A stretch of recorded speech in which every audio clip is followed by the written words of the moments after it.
মসজিদে নববীর মধ্যে আল্লাহর নবী বিশ্ব নবী রাহমাতুল লিল আলামিন প্রবেশ করছেন। এমন সময় বুঝে দেখেন এক সাহাবী আল্লাহ রাব্বুল আলামিনের নিকটে মুনাজাত করতেছেন।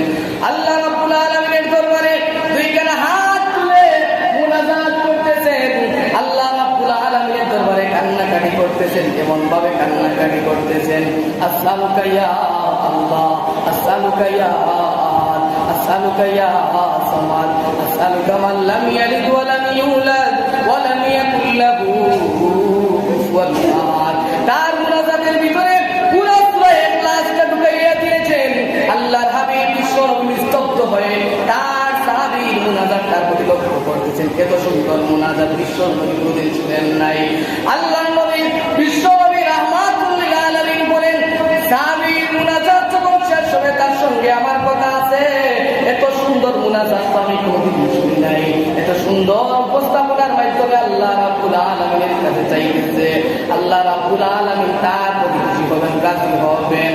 স্বয়ং আল্লাহ রাব্বুল আলামিন জিবরাইলের মাধ্যমে ফেরেশতা নাযিল করে জিবরাইল আলাইহিস সালাতু ওয়াস সালামকে নাযিল করে দিয়ে বিশ্ব নবীকে সাহাবীর প্রতি সংবাদ জানাইয়া দিলেন, ইয়া রাসূলুল্লাহ, ইয়া হাবিবাল্লাহ, আপনার সাহাবীর মুনাজাত শেষ হলে আপনি তাকে বলে দিবেন, গাফারাল্লাহু লাকা, গাফারাল্লাহু লাকা।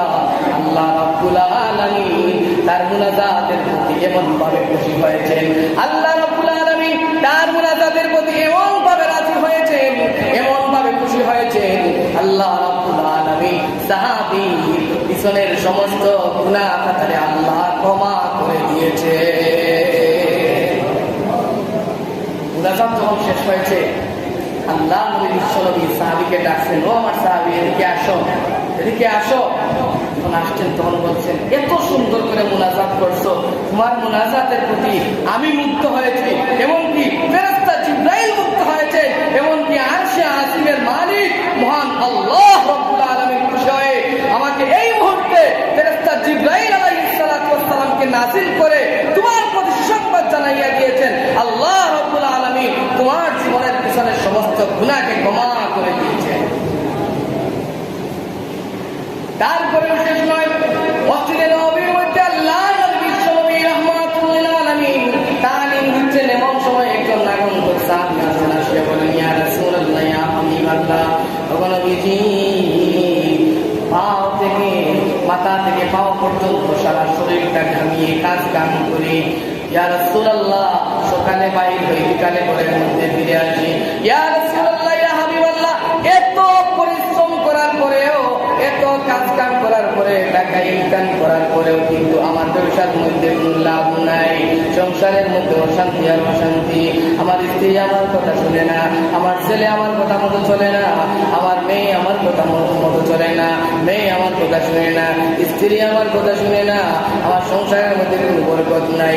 ইয়া রাসূলুল্লাহ, ইয়া হাবিবাল্লাহ, নবীজি, আমাকে এমন একটা আমলের শিক্ষা দিন যে আমলটা করলে আমার সংসারের মধ্যে বরকত হবে, আমার ইনকাম সুচের মধ্যে বরকত হবে, আমার কামাই রুজির মধ্যে বরকত হবে। এমন একটা আমলের শিক্ষা দেন।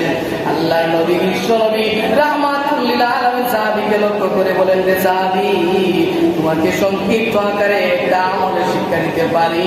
যদি দৈনন্দিন এই আমলটা করো তাহলে তোমার ঘরের মধ্যে বরকত হবে, তোমার স্ত্রী তোমার কথা শুনবে, স্ত্রী তোমার কথা মতো চলবে, সন্তানেরা তোমার কর্মকর্তার হবে, তোমার বাধ্য হবে, সন্তানকে যেই উদ্দেশ্য মোতাবেক তুমি চালাইতে চাইবে তারা চলবে।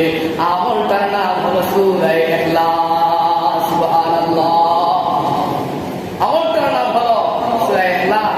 যদি তুমি নিজেও তেলাওয়াত করো, তোমার সংসারের লোকদেরকেও যদি তুমি সূরা ইখলাসের তালকিন দেও, আমলের উদ্বুদ্ধ করো, তাদেরকেও যদি বলো সূরা ইখলাস পড়লে নেকি আছে, সূরা ইখলাস একবার পড়লে 10 বার কোরআনের খতমের সওয়াব, 2 বার পড়লে 20 বার কোরআনের খতমের সওয়াব, আর 3 বার যদি পূর্ণতার লক্ষ্যে, নেকির লক্ষ্যে যদি কেউ 3 বার পাঠ করেন তাহলে পুরা 30 পারা কোরআন খতমের সওয়াব। এমনটা যদি বলে নিতে পারো, আর এমন ভাবে যদি তুমি নিজেও আমল করো, তোমার সংসারের লোকেরাও যদি আমল করে, তোমার স্ত্রী যদি আমল করে, তোমার সন্তান যদি আমল করে, তোমার মেয়ে যদি আমল করে, তাহলে তোমার পুরা ঘরটা আলোকিত হয়ে যাবে। হাদিস শরীফের মধ্যে জনাবে রাসূল করিম সাল্লাল্লাহু আলাইহি ওয়াসাল্লাম ইরশাদ ফরমান, মান ক্বারা কুল হুয়াল্লাহু আহাদ 10 মাররাত বানাল্লাহু লাহু বাইতান ফিল জান্নাহ। অর্থ হলো যে ব্যক্তি সূরা ইখলাস একিনো ইখলাসের সঙ্গে পূর্ণতার লক্ষ্যে 10 বার তেলাওয়াত করবে, আল্লাহ রাব্বুল আলামিন তার জন্য জান্নাতের মধ্যে মালাখানা তৈরি করে দেন। মুসলমান ভাইরা আমার, এই কারণে অত্যন্ত গুরুত্বপূর্ণ একটা সূরা, এই সূরার নাম হলো সূরা ইখলাস। এই সূরাটা নাযিল হয়েছে মূলত হলো শিরিক, এই সমস্ত লোকেরা শিরিকের মধ্যে লিপ্ত ছিল, এই শিরিককে ভ্রান্ত সাব্যস্ত করার জন্য আর তাওহীদকে প্রমাণিত করার জন্য যে আল্লাহ এক, ওয়াহদাহু লা শারীকা লাহ, আল্লাহর সঙ্গে কোনো স্থাপন নাই, আল্লাহর সঙ্গে কোনো অংশীদার নাই, এইটাকে স্বীকারোক্তি করার জন্য, এইটাকে প্রমাণিত করার জন্য আল্লাহ রাব্বুল আলামিন এই 30 পারা কোরআনের মধ্যে, এই 114 খানা সূরার মধ্যে আল্লাহ রাব্বুল আলামিন এই সূরা ইখলাসটাকে সূরা ইখলাস হিসাবে নামকরণ করে দিয়েছেন।